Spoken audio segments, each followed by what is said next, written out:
नमः शिवाय। भगवान शिव परमपिता पर ब्रह्म हैं। विष्णु जी और ब्रह्मा जी सहित सभी देवी देवता आदि उनके द्वारा अथवा उनकी आज्ञा से ही उत्पन्न हुए हैं। सृष्टिकर्ता सर्वोच्च हैं, फिर वे किसी के सामने नतमस्तक हों, किसी का वंदन करें, अर्थात कोई उनका पूजनीय कैसे हो सकता है। प्रिय भक्तगण, ऐसा ही भ्रम देवी उमा को हुआ था। उन्होंने श्री राम जी की परीक्षा ली थी।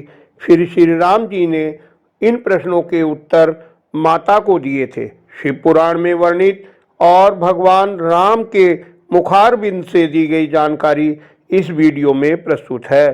कृपया मेरी त्रुटियों को क्षमा कर भक्ति रस का आनंद लें।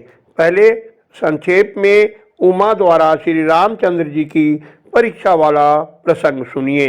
एक समय भ्रमण करते हुए महादेव उमा के साथ दंडकारण्य वन में आए, जहां श्री रामचंद्र जी सीता जी को खोज रहे थे। भगवान शिव ने उन्हें मस्तक झुकाकर प्रणाम किया।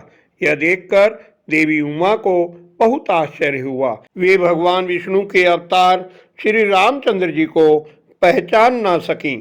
माता ने भगवान शिव से नतमस्तक होने का कारण पूछा।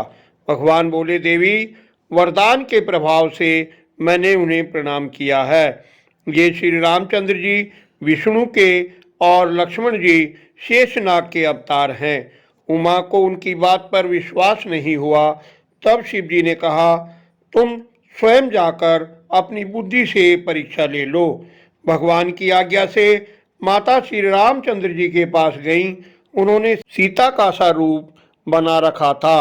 समीप पहुंचते ही श्री रामचंद्र जी ने उन्हें प्रणाम किया और पूछा, माता, आपने ये कैसा रूप बना रखा है और आप अकेली यहाँ क्या कर रही हैं? भगवान शिव कहाँ हैं? इतना सुनते ही देवी उमा हैरान रह गईं। फिर उन्होंने श्री रामचंद्र जी से पूछा, तुम भगवान शिव के भी वंदनीय कैसे हो? ये बताकर मेरा संदेह दूर करो।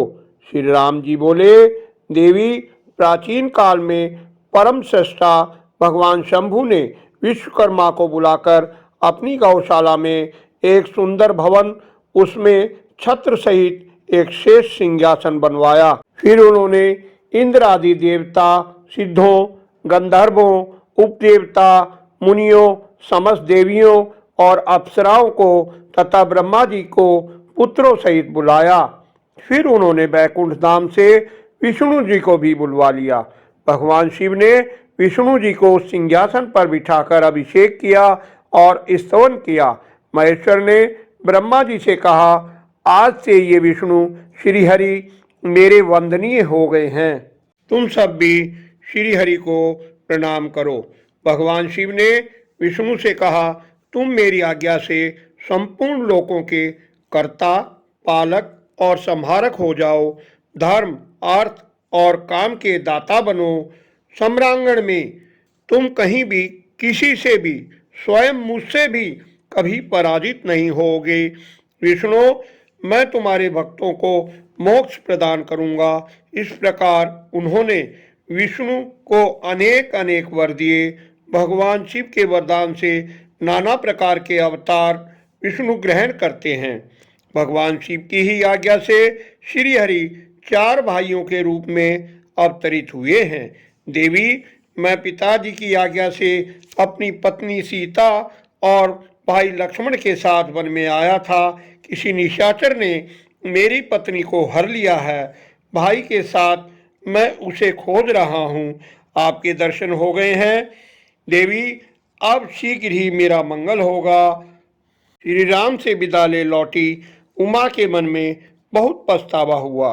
भगवान महेश्वर ने ध्यान लगाकर सारा वृत्तांत जान लिया और उन्हें मन से त्याग दिया। सती और शिव वाणी और अर्थ की तरह एक दूसरे से जुड़े हैं और कभी भी अलग नहीं हो सकते। फिर भी वे अपनी इच्छा से भांति भांति की लीलाएं करते हैं। ये त्याग और वियोग भी भगवान की लीला ही थी। आशा है आज की वीडियो आपके लिए ज्ञानवर्धक रही होगी। कृपया वीडियो को लाइक करें, अन्य शिव भक्तों को भी शेयर करें चैनल को सब्सक्राइब अवश्य कर लें। धन्यवाद। आपका कल्याण हो।